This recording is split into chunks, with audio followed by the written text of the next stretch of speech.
400 سال پہلے بنائی جانے والی یہ خوبصورت بلڈنگ جہاں اپنے دور کی سب سے بڑی اور سب سے شاندار بلڈنگ ہوا کرتی تھی، وہیں آج اس کو دنیا کا 7واں عجوبہ بھی مانا جاتا ہے۔ اس عالیشان اسٹرکچر کو بنانے میں 20,000 مزدوروں نے دن رات خون پسینہ بہایا، اور وہ بھی 1 یا 2 سالوں تک نہیں بلکہ پورے 22 سالوں تک۔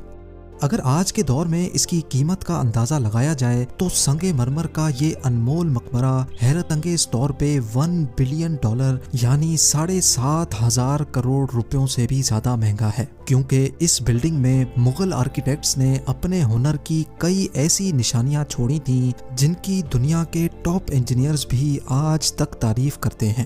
اس بلڈنگ کو ایسے ڈیزائن کیا گیا کہ جب مین گیٹ کے پیچھے سے اس کو دیکھا جاتا ہے تو یہ کافی بڑی لگتی ہے، لیکن جیسے ہی مین گیٹ کی طرف بڑھا جاتا ہے تو آٹومیٹیکلی اس کا سائز چھوٹا ہوتا جاتا ہے۔ دماغ کو چکرا دینے والی یہ کوئی پہلی ٹرک نہیں تھی جو مغل آرکیٹیکٹس نے استعمال کی ہو۔ اس کے گرد چاروں میناروں کو بالکل سیدھا کھڑا نہیں کیا گیا، بلکہ یہ مینار باہر کی طرف تھوڑا جھکے ہوئے ہیں، کیونکہ اگر ان کو سیدھا کھڑا کیا جاتا تو دور سے دیکھنے پر یہ اندر کی طرف جھکے ہوئے لگتے، جیسا کہ ان مسجدوں میں آپ دیکھ سکتے ہیں۔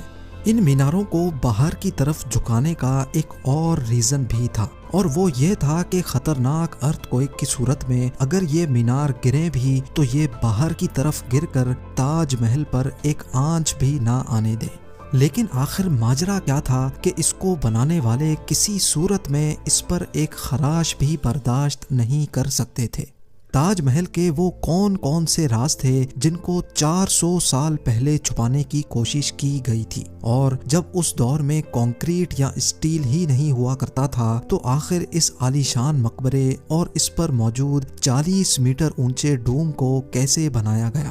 یہ سب اور اس سے بھی زیادہ آپ جان سکیں گے آج کی اس اسپیشل ویڈیو میں۔ ناظرین، یہ معاملہ اسٹارٹ ہوا تھا سن 1607 میں، جب انڈیا اور پاکستان کے اس خطے میں مغل امپائر کا ہولڈ ہوا کرتا تھا۔ اس دن مغل شہنشاہ کا سب سے چھوٹا بیٹا شہاب الدین محمد خرم 15 سال کا ہو چکا تھا، اور اسی کی سیلیبریشن کے لیے آگرہ فورٹ میں ایک عالیشان پارٹی رکھی گئی تھی۔ خرم مغل شہنشاہ کو سب سے زیادہ عزیز تھا، اسی وجہ سے اس کے ہر جنم دن پر اس کو ہیرے جواہرات اور سونے سے تولا جاتا تھا، یعنی جتنا وزن شہزادے خرم کا ہوتا تھا اتنا ہی خزانہ اس کے نام کر دیا جاتا تھا۔ لیکن اس جنم دن پر کچھ اور بھی خاص ہونے والا تھا۔ مغل شہنشاہ نے شہزادے خرم کی شادی اپنے ایک وکیل کی بیٹی کے ساتھ کر دی جس کو ممتاز محل کے نام سے جانا جاتا ہے۔ ممتاز اور خرم کو پہلے دن ہی ایک دوسرے سے بے انتہا محبت ہو چکی تھی، اور اس وقت یہ کسی کو بھی معلوم نہیں تھا کہ اس محبت کا بول بالا ہمیشہ کے لیے رہنے والا ہے۔ اگلے 10 سالوں تک شہزادے نے کئی جنگیں لڑیں اور ان میں بھرپور کامیابی بھی حاصل کی۔ اسی وجہ سے شہنشاہ نے خوش ہو کر ان کو شاہ جہاں کے لقب سے نوازا، جس کا مطلب ہے دنیا کا بادشاہ۔ شاہ جہاں کی ٹوٹل 6 بیویاں تھیں جو آگرہ فورٹ کے حرم میں ہی رہتی تھیں۔ ان 6 میں سے شاہ جہاں سب سے زیادہ محبت ممتاز سے کرتے تھے، اور یہی وجہ تھی کہ ان کا زیادہ تر وقت ممتاز محل کے ساتھ ہی گزرتا تھا۔ وقت تیزی سے گزرتا جا رہا تھا، اور 4 سالوں کے بعد یعنی 1621 میں مغل شہنشاہ اچانک چل بسے۔ شاہ جہاں جو پہلے ہی مغل امپائر میں خاصا فیمس ہو چکا تھا اور جو شہنشاہ کا چہیتا بیٹا بھی تھا، 1628 میں یعنی باپ کی موت کے 7 سالوں بعد اس نے شہنشاہ کی گدی سنبھال لی۔ پوری مغلیہ سلطنت اپنے نئے شہنشاہ سے بے حد خوش نظر آتی تھی۔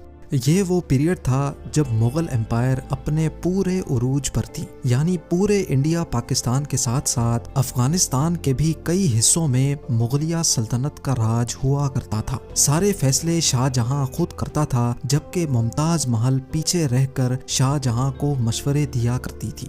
لیکن کسی کو بھی اس بات کا علم نہیں تھا کہ یہ خوشیاں عنقریب ماتم میں بدلنے والی ہیں۔ گدی سنبھالے ابھی 1 ہی سال گزرا تھا کہ ایک بار پھر سے مغل امپائر کو دشمنوں کا سامنا کرنا پڑا۔ اگلے 2 سال جنگ چلتی رہی اور شاہ جہاں کو اس جنگ میں بھی بھرپور کامیابی نصیب ہوئی۔ لیکن شاہ جہاں ابھی اس کامیابی کا جشن مناتے کہ ان کو ایک افسوسناک خبر سے آگاہ کیا گیا۔ ممتاز محل جو کہ شاہ جہاں کے 14ویں بچے کو جنم دے رہی تھی، اس کی حالت بگڑ گئی اور 17 جون سن 1631 کو وہ نہ چاہتے ہوئے بھی اس دنیا سے چل بسی۔ پوری مغلیہ سلطنت کا جشن دیکھتے ہی دیکھتے ماتم میں بدل گیا۔ یہ خبر جو شاہ جہاں پر آگ بن کر گری تھی، اس نے تو جیسے ان کی دنیا ہی ختم کر ڈالی۔ شاہ جہاں کی سب سے پہلی محبت اور ان کی سب سے عزیز بیوی ممتاز محل اس دنیا سے رخصت ہو چکی تھی۔ کہا جاتا ہے کہ اس غم کی پرچائی نے شاہ جہاں کو کالے اندھیروں میں دھکیل دیا تھا۔ اگلے 8 دنوں تک انہوں نے کچھ نہیں کھایا اور اگلے 2 سالوں تک نہ کوئی موسیقی سنی اور نہ ہی پرفیوم لگایا۔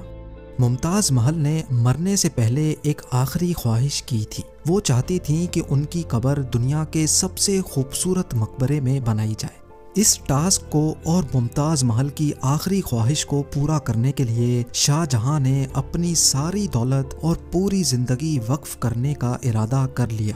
ممتاز کے گزرنے کے 6 ماہ بعد یعنی 1632 میں ہی تاج محل کی کنسٹرکشن کا کام شروع کر دیا گیا۔ قریب 20,000 سے بھی زیادہ مزدور، پتھر تراش اور کاریگروں کو پوری سلطنت سے اکٹھا کیا گیا۔ لشکروں کے لشکر شاہ جہاں کے حکم پر آگرہ بلوا لیے گئے تھے۔ کیونکہ ممتاز کی قبر یمنا ریور کے برابر میں موجود تھی، اسی وجہ سے اس جگہ پر دنیا کی سب سے خوبصورت بلڈنگ بنانا کافی مشکل ٹاسک تھا۔ ریور کے کنارے زمین کافی سافٹ ہوتی ہے اور اگر یہاں کھدائی کا کام کیا گیا تو پانی کا بہاؤ تاج محل کی فاؤنڈیشن کو بھی نقصان پہنچا سکتا تھا۔ اس مسئلے سے نمٹنے کے لیے مغل انجینئرز نے یہاں سب سے پہلے زمین کے اندر کئی کنویں کھدوانا شروع کیے۔ مزدور یہ کنویں تب تک کھودتے رہتے جب تک خشک زمین نظر نہ آ جاتی تھی۔ ان کنووں کو پتھروں اور گارے سے بھرا گیا اور پھر اس کے اوپر پتھروں کے بڑے بڑے کالمز کھڑے کیے گئے۔ اس سارے کام کو انجام دینے کے لیے مزدوروں کے ساتھ ساتھ ہاتھیوں کی ایک بہت بڑی فوج کو بھی استعمال کیا گیا۔ مغل انجینئرز کی یہ ٹرک کام کر چکی تھی اور اب ایک ایسی مضبوط فاؤنڈیشن تیار تھی جو نرم زمین پر بھی فولاد بن کر کھڑی تھی۔ فاؤنڈیشن کے بعد اب باری تھی ایک ایسے بلڈنگ ڈیزائن کی جو آج سے پہلے کسی نے بھی نہ دیکھا ہو، ایک ایسا ڈیزائن جو پچھلے سارے ریکارڈ توڑ ڈالے۔ تاج محل کے ڈیزائن کا آئیڈیا شاہ جہاں نے اپنے باپ دادا کے مقبروں سے لیا تھا۔ باپ کے مقبرے سے میناروں کا آئیڈیا لیا گیا، دادا کے مقبرے سے بلڈنگ کور کا آئیڈیا لیا اور اپنے انکل کے مقبرے سے ڈوم کا آئیڈیا لیا تھا۔ اور جب ان سب کو کمبائن کیا گیا تو ایک شاندار اور عالی شان ڈیزائن ابھر کر سامنے آیا۔ بلڈنگ کے اسٹرکچر کو بنانے کے لیے لاکھوں نہیں کروڑوں اینٹیں موقع پر ہی بیک کی گئیں۔ یہ سب اتنا آسان نہیں تھا اور اس میں لا تعداد پیسے بھی بہائے جا رہے تھے۔ ہر گزرتے دن شاہی خزانہ تیزی سے خالی ہوتا جا رہا تھا، لیکن شاہ جہاں کو کسی چیز کی پرواہ نہیں تھی، بس ان کو یہ کام ہر قیمت پر کمپلیٹ کرنا تھا۔ کہا جاتا ہے کہ تاج محل کی کنسٹرکشن میں اتنے زیادہ لوگ لگائے گئے تھے کہ ان کی وجہ سے آس پاس کے علاقوں میں کھانا پینا ختم ہو گیا تھا۔ 20,000 مزدوروں اور کاریگروں کی ڈیمانڈ پوری کرنے کے لیے شاہ جہاں نے آس پاس کے تمام علاقوں سے اناج آگرہ منگا لیا تھا۔ کئی سالوں کی محنت کے بعد بلڈنگ کا اسٹرکچر کمپلیٹ ہو چکا تھا اور اب باری تھی اس کو سنگ مرمر سے سجانے کی۔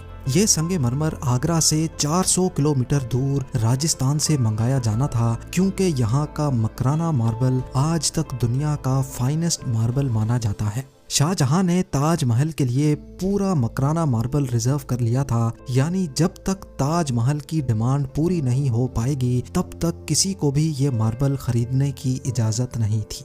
1000 ہاتھیوں کی مدد سے ہزاروں ٹن وزنی ماربل راجستھان سے آگرہ منگایا گیا۔ تاج محل کا یہ خوبصورت ڈوم اتنا بڑا ہے کہ اس کا اندازہ صرف آنکھوں سے دیکھ کر ہی لگایا جا سکتا ہے۔ آج کل اس طرح کے ڈوم بڑی آسانی سے اسٹیل اسٹرکچر پر بنائے جا سکتے ہیں، لیکن 400 سال پہلے 40 میٹر اونچے ڈوم کو بنانے میں ان کے پاس صرف پتھروں کا ہی سہارا تھا۔ اس ڈوم کو بنانے میں مغل انجینئرز نے جو اسٹریس کیلکولیشن کی تھی اس کی آج کے انجینئرز بھی بہت تعریف کرتے ہیں۔ تاج محل کی فنیشنگ کے لیے اس کو پیٹرا ڈورا یا پرچن کاری سے ڈیکوریٹ کیا جانا تھا۔ پیٹرا ڈورا ایک ایسی کلاکاری کو کہا جاتا ہے جس میں قیمتی پتھر کو ماربل کے اندر تراش کر لگایا جاتا ہے۔ ماربل کو بڑی مہارت اور باریکی سے قیمتی پتھر کی شیپ کے حساب سے تراشا جاتا ہے اور پھر اس میں پتھر کو گلو کے ذریعے چپکایا جاتا ہے۔ تاج محل پر استعمال ہونے والی گلو کوئی عام گلو نہیں تھی۔ کافی ریسرچ اور لیبارٹری ٹیسٹ کے بعد معلوم پڑا کہ یہ گلو شیرہ، لیمن جوس اور سنگ مرمر پاؤڈر کو ملا کر بنائی جاتی تھی۔ وہی سیم گلو آج بھی تاج محل کی رینوویشن کے لیے استعمال کی جاتی ہے۔ تاج محل کی خاص باتوں میں ایک بات یہ بھی ہے کہ یہ دن میں 4 مرتبہ اپنے رنگ بدلتا ہے۔ سورج نکلنے سے پہلے یہ بالکل بلیک شیڈ دیتا ہے، سورج نکلنے کے بعد یہ لائٹ یلو اور پنک شیڈ دیتا ہے، جبکہ دوپہر کے وقت تاج محل کی خوبصورتی کا نیا رخ دیکھنے کو ملتا ہے، نیلے آسمان پر جیسے موتی چمک رہا ہو، اور سن سیٹ کے وقت یہ پوری بلڈنگ گولڈن کلر کی دکھائی دیتی ہے۔ پورے 22 سالوں کے بعد سن 1654 میں تاج محل کی کنسٹرکشن کا کام مکمل کر لیا گیا۔ شاہ جہاں اپنی بیگم کی یاد میں دنیا کا سب سے خوبصورت مقبرہ بنانے میں کامیاب ہو چکا تھا۔ شاہ جہاں نے اس عالی شان عمارت کا نام اپنی پسندیدہ بیوی کی یاد میں ہی رکھا۔ ممتاز محل سے اس کا نام تاج محل رکھ دیا گیا۔